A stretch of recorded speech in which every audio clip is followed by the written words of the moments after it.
पागल है। हमारे यहाँ की भाषा में कहे तो बावरा, बावरी। पर ये शबरी गोविंद के प्रेम में, राघवेंद्र के प्रेम में कितनी भाव विभोर। जिस तरह श्री राम दंड करण्य के वन में, हे खगमृग हे मधुकर श्रेणी, तुम देखी सीतामृग नैनी। माँ सीता के वियोग में लताओं से, पताओं से, पशु से, पक्षी से, जीव से, जंतु से, सभी से सीते सीते सीते का पता पूछते। उसी तरह शबरी भी हवा से, लता से, पता से, पशु से, पक्षी से, सभी से बात करती। लोगों ने देखा, बोले पागल है, बावरी है, ब्याह कर दो इसका, कोई मती ठीक हो जाएगी। जब ब्याह की बारी आई, शादी को 2 दिन शेष था, आंगन में बैठी माँ बाल सुलझा रही थी शबरी के। क्या देखती है, सामने बहुत सारे मुर्गों को बांधा गया, बहुत सारे बकरों को बांधा गया। शबरी ने पूछा ये क्यों आए? बोले 2 दिन बाद मेरी शादी है ना, सब्जी बनेगी। आधी रात को उठी, बकरों को छोड़ा, मुर्गों को छोड़ा, खुद भी भाग गई। बोले ऐसा ब्याह मुझे नहीं करना जिस ब्याह में इतने सारे जीव जंतुओं की बलि दी जाए। इससे अच्छा तो मैं यहाँ से भाग जाऊं, ना रहूंगी मैं, ना होगी जीव हत्या। ध्यान देना, मांस मांस सब एक है, हिरणी बकरी गाय, और जो जानत बूझत खात है वो नर नरक में जाए। गोविंद कहते हैं महाराज, अगर आप वैष्णव हैं, अगर आप कृष्ण भक्त हैं, अगर आप शिव भक्त हैं, तो ऐसी चीजों, अरे हमारे यहाँ तो प्याज लहसुन नहीं खाया जाता, तो मांस तो दूर की बात है। मेरा सभी से विनम्र निवेदन, ध्यान देना। हाँ, मैंने एक जगह ना, मैं प्रायः कथाओं में निवेदन करती हूँ कि मांस का सेवन मत करो। एक आयोजक को बताऊं, आयोजकों को, यज्ञ समितियों को विशेष, एक जगह मैंने कथा में निवेदन किया कि माताओं, बहनों, भाइयों, मांस का सेवन मत करो। सो ये माता जी आई, जरूर खेती होगी। बोले देवी जी हम तो मांस को छूते भी नहीं। मैंने बोला बड़ी अच्छी बात है माता जी। फिर उन्होंने एक बात बताई, बोले जो हमारे तरफ की वो है ना, वो कौन समझ रहे हैं? फलानी जी, पप्पू के पापा। बोले वो मांगते नहीं, वो तो मांगते ही मांगते। बोले हमको तो फलानी चीज खाना ही है, तो हमने एक युक्ति लगाया। बोले देवी जी हम भी बामन से कम नहीं है, हमने एक युक्ति लगाया। घर के सामने रखे 10 ईंट, उसका बनाए चूल्हा, बाहर निकाले एक गंजी, क्या कहते हैं यहाँ, गंजी भगोनी, क्या कहते हैं? गंजी भगोनी, जो बर्तन होता है उसको क्या कहते हैं? गंजी कहते कि भगोनी कहते हैं? गंजी, डेक्ची। अच्छा ध्यान देना, हम गंजी बोलेंगे तो समझ जाना, डेक्ची को बोलते। अच्छा, बाहर वो माता जी ने बताया मेरे को, हमने ना एक गंजी बाहर निकाल दी और हमने कह दी पप्पू के पापा को, देखो बनाना हो तो घर के बाहर बनाना, घर के बाहर ही खाना, और ये गंजी को घर के अंदर में मत लाना। मैंने बोला बड़ी अच्छी बात है बहन, वो गंजी को तो घर के अंदर नहीं लाए तुमने, पर जो गंजी ने वो गंजी में बना कुकुर को खाया, उसको भी अंदर लाए कि उसको भी बाहर ही निकाल दिए 2 दिन के लिए। ऐसा करोगे ना तो कोई आपको बाहर निकाल देगा। ध्यान देना प्यारो, अगर आपके ऐसी कोई चीज का सेवन करते, कोई भी भगवती, कोई भी शक्ति, कोई भी कथा में यहाँ नहीं लिखा कि भगवती या कोई भी देवी देवता, कोई भी इष्ट देवता, कोई भी कुल देवता किसी जीव की बलि मांगते। क्योंकि जिस तरह आपके बेटे को एक खरोच लग जाए तो ही हृदय कांप उठता है, उसी तरह वह भगवती के, वह इष्ट के, वह कुल देवी के आप और हम बच्चे हैं। जिस तरह आपका कलेजा कांप जाता है, उसी तरह वह जीव की बलि देखकर वो भगवती का भी कलेजा कांप जाता है। कोशिश करो कि आप ऐसी चीजों का सेवन बिल्कुल ना करें, क्योंकि किसी कवि का भाव है कि लाश को हाथ लगाता है तो नहाता है, पर बेजुबान जीव को मार के खाता है। छोड़ देते हैं वो भोजन जिसमें एक बाल है, फिर क्यों खाते हो प्यारो अंडा जिसमें एक मांगा लाल है। कोशिश कि ऐसी चीजों का सेवन आप लोग ना करें। ध्यान देना, यहाँ कथा चल रही थी कि मन लगना था गोविंद के चरणों में, सोई मन लग गया श्रीमती जी के श्री चरणों में। अब धीरे धीरे ये व्यक्ति बड़ा होने लगा, धन कमाने के लिए यहाँ वहाँ प्रयास करने लगा और अधिक धन कमाने लगा। ध्यान देना, ये जो धन है ना, रावण के पास भी बहुत था। धन से पुस्तक ज्ञान नहीं, धन से आभूषण खरीद सकते हो, सुंदर रूप नहीं, धन से सुख खरीद सकते हो, आनंद नहीं, धन से साथी खरीद सकते हो, सच्चा मित्र नहीं, धन से भोजन खरीद सकते हो, भूख नहीं, धन से एकांत खरीद सकते हो, शांति नहीं, धन से बिस्तर खरीद सकते हो, नींद नहीं, धन से सब कुछ खरीद सकते हो, पर मेरे राधे गोविंद की कृपा केवल भक्ति से आएगी। पर ये मनुष्य की विडंबना क्या, ये भक्ति ही नहीं करता। लोग स्टूपिड से एक्सक्यूज देते हैं कि महाराज हम तो भक्ति कर लेते, पर क्या करें, बिजनेसमैन को टाइम नहीं मिलता। हम तो भक्ति कर लेते, पर क्या करें, गृहस्थ रोटी चूल्हा चौका से ही टाइम नहीं मिलता। ध्यान देना, अगर हृदय में गोविंद के प्रति प्रेम है ना, तो एक बिजनेसमैन, एक खेती करने वाला, एक गृहस्थ माता है, एक स्कूल पढ़ने वाला स्टूडेंट, सब भक्ति कर सकते। अगर यह नहीं हो सकता तो महाराज प्रमाण है हमारे शास्त्रों में। वो सूरदास जी जिनके नेत्र नहीं थे पर गोविंद के साक्षात दर्शन पा लिए, वह अंधा वह बहरा भक्त जिसके कान नहीं पर निरंतर गोविंद का कीर्तन सुनते रहा, वह गूंगा भक्त जिसके मुंह में जबान नहीं पर निरंतर राधे का स्मरण करते रहा, वह अपंग व्यक्ति जिसके पैर नहीं पर 14 किलोमीटर की पचमढ़ी की चढ़ाई चढ़ भोलेनाथ के दर्शन पा लिया। बस हृदय में प्रेम हो, सोई प्रभु की भक्ति हो जाती है। बिजनेसमैन हो ना, कोई दिक्कत की बात थोड़ी नहीं है। अगर आप बिजनेसमैन हो, बिजनेस करते जाओ, प्रभु का नाम गाते जाओ, रोटी बनाते जाओ माता, प्रभु का नाम गाते जाओ, सोई हो गई भक्ति। ध्यान देना, भक्ति की परिभाषा क्या, भक्ति ना जब भोजन में प्रवेश करती है तो वो भोजन प्रसाद बन जाता है। भक्ति जब भूख में प्रवेश करती है तो वो व्रत बन जाता है। भक्ति जब पानी में प्रवेश करती है तो वो चरणामृत बन जाता है। भक्ति जब सफर में प्रवेश करती है तो वो तीर्थ यात्रा बन जाता है। भक्ति जब संगीत में प्रवेश करती है तो वो हरिनाम संकीर्तन बन जाता है। भक्ति जब घर में प्रवेश करती है, घर मंदिर बन जाता है। भक्ति कार्य में सेवा प्रवेश करती है तो कार्य सेवा बन जाता है। और तो और भक्ति जब व्यक्ति में प्रवेश करती है तो ये व्यक्ति व्यक्ति नहीं रहता, मानव बन जाता है, मेरे हरि का भक्त बन जाता है। ये भक्ति है। ध्यान देना, भक्ति करना था गोविंद की सो हो नहीं पाई। बोले बुढ़ापे में कर लेंगे ना, बुढ़ापे में क्या खाक करोगे, जब बाल्यावस्था में नहीं करी, युवावस्था में नहीं करी, तो बुढ़ापे में जब हाथ कपने लगेंगे, मुंह से राधे निकलो, मुंह से राधे बोलोगे तो स्पष्ट निकलेगा नहीं, तब क्या खाक माला जपोगे। जपना है ना, आज से जप लो, अभी से जप लो, इसी क्षण से जप लो।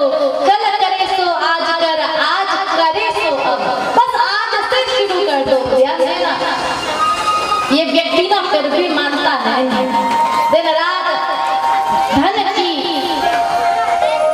कमाने के लिए यहाँ वहाँ भ्रमण करते रहता। धीरे धीरे बड़ा हुआ, बेटा हुआ, अब बेटे की पढ़ाई में लिखाई में दिन रात खून पसीना एक करने लगा, धन कमाने लगा। जैसे ही ये व्यक्ति वृद्धावस्था की ओर आया, हाँ, एक मैया की ओर से सुंदर सी साड़ी ठाकुर जी के श्री चरणों में आई है। सभी दानदाताओं के लिए एक बार मीठी मीठी ताली बजा दीजिए।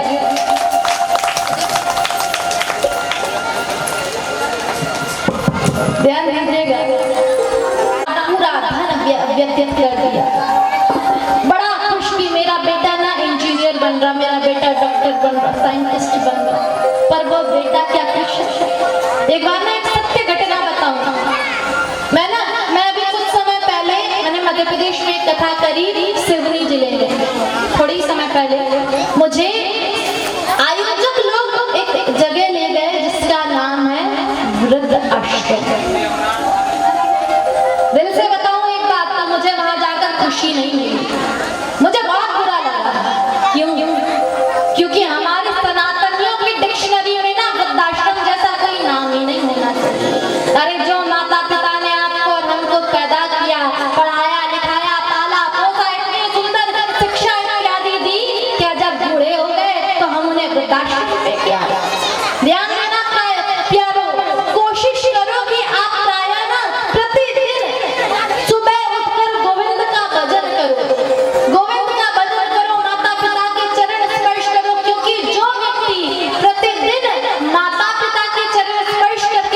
बाहर निकलता क्या लाभ है।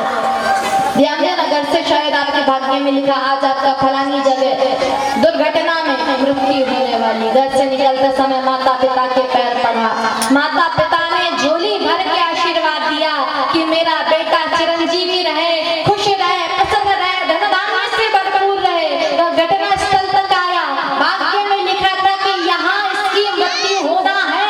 यमराज सर पे खड़ा है, पर यमराज जब प्राण खींचे ना, उसके पहले वहाँ आपके माता पिता के आशीर्वाद आ गए, क्योंकि माता पिता ने आशीर्वाद दिया कि मेरा बेटा चिरंजीवी रहे, और वो दुर्घटना वही टल गई।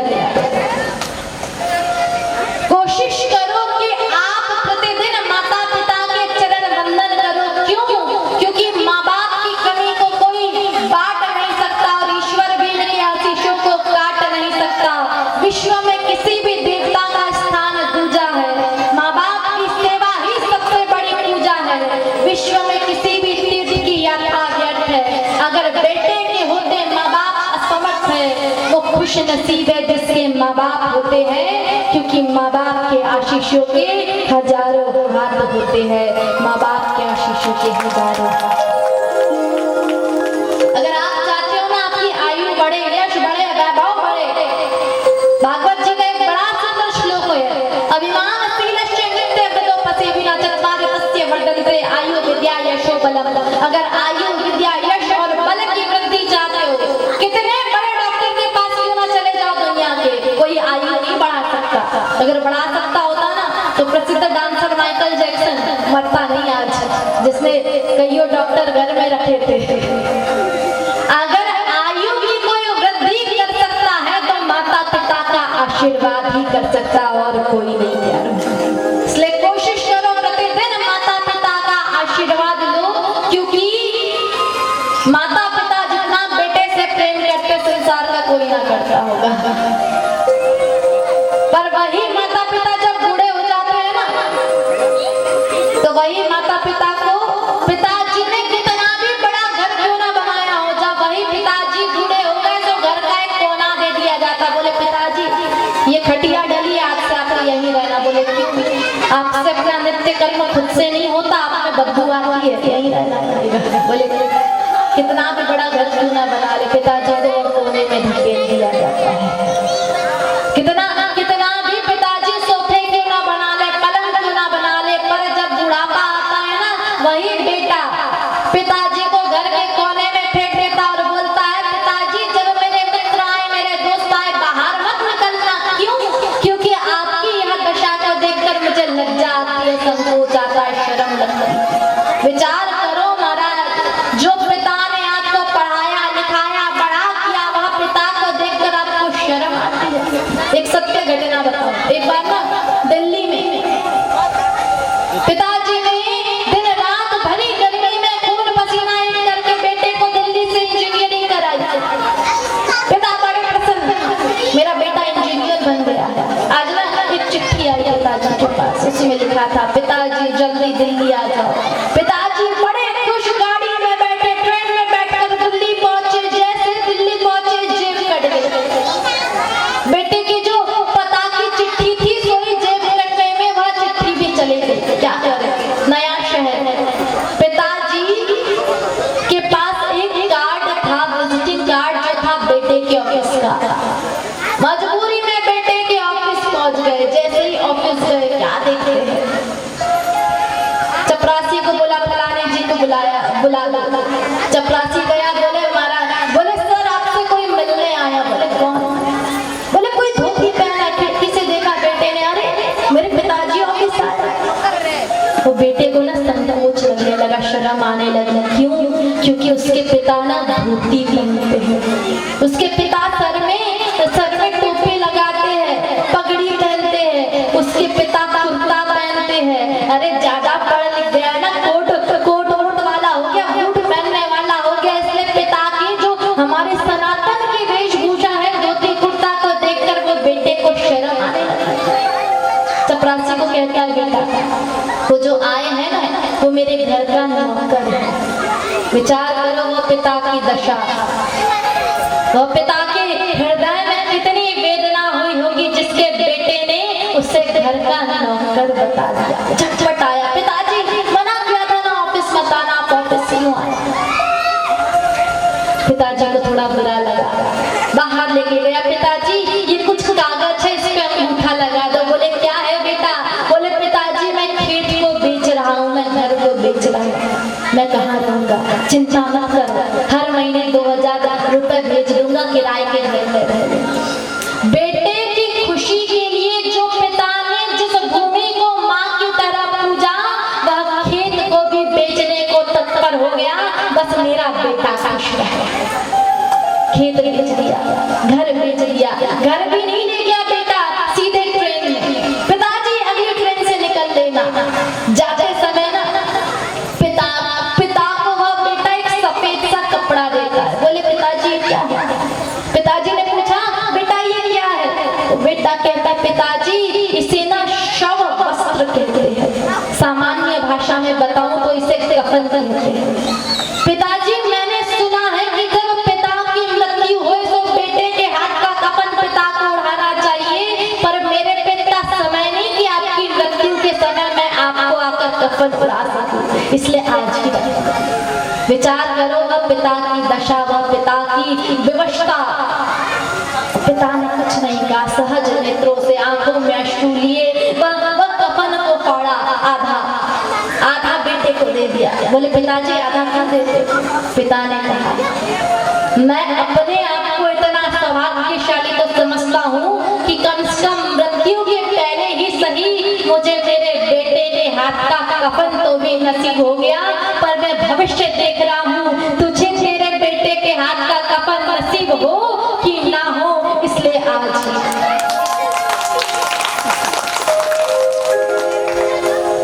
ध्यान देना। वह बेटा, किसी किसी कवि का भाव है कि पके फल पेड़ों से रिश्ता तोड़ जाते हैं। गर्मी का समय आम फल ना ज्यादा पक जाए तो नहीं टूट जाएगा। पके फल पेड़ों से रिश्ता तोड़ जाते हैं, और अपाहिज माँ बाप हो जाए तो बेटे माँ बाप को छोड़ जाते हैं। ध्यान देना, जिसके माता पिता बेटे से दुखी है ना, उस घर में कभी गोविंद प्रसन्न नहीं हो सकते। अगर गोविंद कृपा चाहते हो तो माता पिता को प्रसन्न रखो, खुश रखो, क्योंकि माँ से मंदिर, माँ से मस्जिद, माँ से मिलता प्यार है। क्या कहा किसी कवि के भाव है कि माँ से मंदिर, माँ से मस्जिद, माँ से मिलता प्यार है, और जो कदर माँ की ना जाने वो सबसे बड़ा गद्दार है, वो सबसे बड़ा गद्दार। एक और करूँ, मैंने प्रायः देखा है, ठाकुर जी की कृपा से मैं अनेकों शहर गई हूँ, अनेकों गांव गई हूँ, बहुत से राज्यों में ठाकुर जी की कृपा से कथा की। मैंने एक चीज ना प्रायः देखी है, माताएं क्या कहती हैं, अपनी माँ से तो बड़ा प्यार करेगी, पर वहीं जब बात आए उनकी सास की ना, सोई मुंह बनाएगी। मेरा सभी से विनम्र निवेदन हाथ जोड़ के, जिस तरह आपकी माँ से आप प्रेम करते हो, उसी तरह जो आपके पति की माँ है अर्थात आपकी सास है, उनसे भी प्रेम करो। दो बोल मीठे बोल लो, कितनी ध्यान देना। अगर किसी की उनकी सास से झगड़ा हुआ होगा, कल सुबह बढ़िया से अच्छे मन से आपके सास का पसंदीदा भोजन बनाना, अपने हाथ से बहू, जो भी बहू अगर किसी कारण अगर सास से अनबन हुई हो, अपने हाथ से निवाला तोड़ना, सास के मुंह में देना। कितनी भी सास से बहू की लड़ाई क्यों ना हुई हो, वह प्रेम को देखकर वो सास की आंखों में आंसू आ जाएंगे और वो बहू को गले लगा लेंगी। बस वो प्रेम से, वह वात्सल्य से। ध्यान देना, अपने जीवन भर कितना भी धन क्यों ना कमाया हो, अंततः गतवा ध्यान देना, दद्दा जी की खटिया के पास जितने लोग, मतलब समझ जाना दद्दा जी ने अभी जमीन का बंटवारा किया है, और अगर लोग नहीं मतलब समझ जाना बंटवारा पहले ही हो गया है। क्यों? अंततः गतवा लोग ये देखने आ रहे दद्दा जी फलाना खेत किसको दे रहे और फलाना घर किसको दे रहे। जीवन पर्यंत कोशिश करवा रहे राधे बोलो, ये मनुष्य बोलता नहीं, अंततः गतवा मुंह में गंगा जल ठूस ठूस के आ रहे, फिर भी नहीं बोलने वाला। किसी ने युक्ति लगाई, जरूर खेतों का व्यक्ति होगा। बोले ये जो दद्दा जी है ना, इनकी मजली बेटी की तरफ के जो दामाद है उनका नाम राधेश्याम है, उनको बुला लो, शायद उनका नाम लेने से ही सब गति हो जाए। मजली बेटी की तरफ के दामाद को बुलाया गया, दद्दा जी से पूछा इनका नाम बोले मैं जानता नहीं क्या ये मजली वाली तरफ के हैं, अभी भी नाम निकला है। और ध्यान देना, अंततः गत्वा ये जीव की मृत्यु, अच्छा मृत्यु के समय में ना बड़ी सुंदर व्यवस्था होती है, बांस बुलाया जाता, शव वस्त्र बुलाया जाता। मैंने देखा है महाराज, किसी की मृत्यु में ना मखाने बुलाए जाते हैं, गुलाल बुलाया जाता, फूल बुलाए जाते हैं। और क्या होता, शव यात्रा में किसी शव के ऊपर मखाने, फूल, गुलाल और क्या होता है, सिक्के, लावा, हाँ, सामने अग्नि में। हाँ ध्यान देना, कभी विचार किया कि ये मखाने, ये फूल, ये गुलाल, ये सिक्के, ये क्यों किसी शव पे डाले जाते हैं? वह शव ना ये कहना चाहता है, मैंने जीवन भर धन के पीछे भागता रहा, धन के पीछे भागता रहा, परिवार को समय नहीं दिया, बच्चों को समय नहीं दिया, अंततः गत्वा जा रहा हूँ, ये धन पड़ा है, छाती पे लेकर नहीं जाऊंगा। इसलिए सबक सीख लो कि जितना हो सके परिवार को समय दो, गोविंद का भजन करो, तो ही कल्याण होगा। पैसे के पीछे भागने से कल्याण होने वाला है। गुलाल क्यों होता है? वह जीव ये कहना चाहता है कि मेरे परिवार को मैं छोड़ के जा रहा हूँ, पत्नी को, बच्चों को, परिजनों को, स्वजनों को। ये गुलाल जैसा रंगीन है ना, मेरा परिजन, मेरे स्वजन, मेरे अपनों का जीवन यूं ही रंगीन बना रहा है। फूल क्यों फेंके जाते?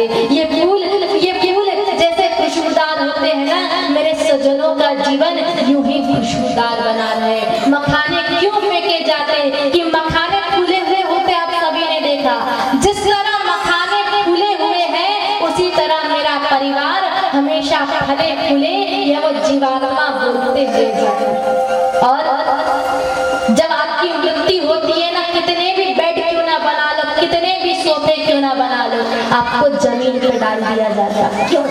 वास्तव में ये लोग कहना चाहते, तेरी असली औकात यही है, तुझे यही ही मरना है, जमीन पे डाल दिया जाता। पूरी व्यवस्था मैंने तो देखा महाराज, वो शव को ना बांध दिया जाता है, बांधते हैं ना। किसी समझदार से खेतों के व्यक्ति ने पूछा, बांधा क्यों जाता?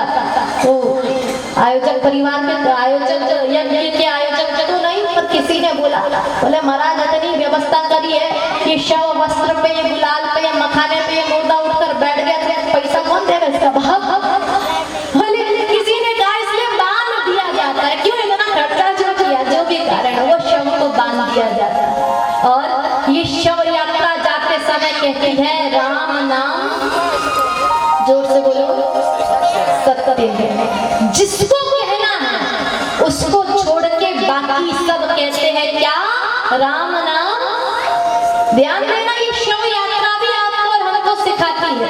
जब आपके घर के बेटे का ब्याह था ना, तब ये रिश्तेदार, ये परिजन, ये स्वजन, ये अपने, ये आस पड़ोसी वाले सब आगे आगे नाच रहे थे, और दूल्हा कहाँ था? पीछे। पर आज मृत्यु का समय आया तो ये अपने, ये परिजन, ये स्वजन, ये सब पीछे है, और वो मृत व्यक्ति आगे आगे है। ये कथा कहना चाहती है, जब दुख का समय आएगा ना, ये सब साथ देने वाले हैं नहीं, ये सब पीछे रहेंगे। साथ केवल रहेगी तो केवल और केवल गोविंद कृपा, अन्यथा और कुछ नहीं प्यारे। जब आपके बेटे का ब्याह हुआ था ना, आप यहाँ के बड़े से शहर में गए थे, वो बड़े से शहर के बड़े से मॉल में जाकर आपने कहा था कि ये दुकान का सबसे महंगा जो शेरवानी है, मेरे बेटे का ब्याह है, मेरे बेटे के लिए देना। वही बेटा वही बड़े से शहर के बड़ी सी दुकान में गया और कहा, ये दुकान का जो सबसे सस्ता कपड़ा है, शव वस्त्र, कफन, वो मेरे पिता के लिए देना। जब बेटे को खरोच लग गई थी ना, पिता ने डॉक्टरों की लाइन लगा दी थी, और वही बेटा आज वही पिता को अग्नि में भुभुक भुभुक कर जला देने वाला है। आपके जो अपने हैं ना, आपके जो प्रियजन हैं, कितनी देर साथ रहेंगे? पत्नी दहलीज तक रहेगी, आगे नहीं जाने वाली। बेटे के लिए कितने भी प्राण क्यों ना हथेली पे धर के बेटे की पढ़ाई लिखाई, शिक्षा इत्यादि कराया, और बेटा ने कहा क्या? पिताजी आपके साथ मैं भी मरूंगा। कोई नहीं कहने वाला, क्योंकि साथ ये लोग नहीं जाने वाले।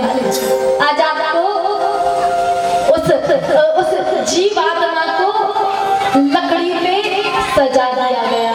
ध्यान देना, ये देह को कितना भी सुंदर सजा लो, कितने महंगे वस्त्र पहन लो, कितनी लाली लिपस्टिक लगा लो, कितने आभूषण क्यों ना पहन लो, ये देह की केवल और केवल 3 गति है।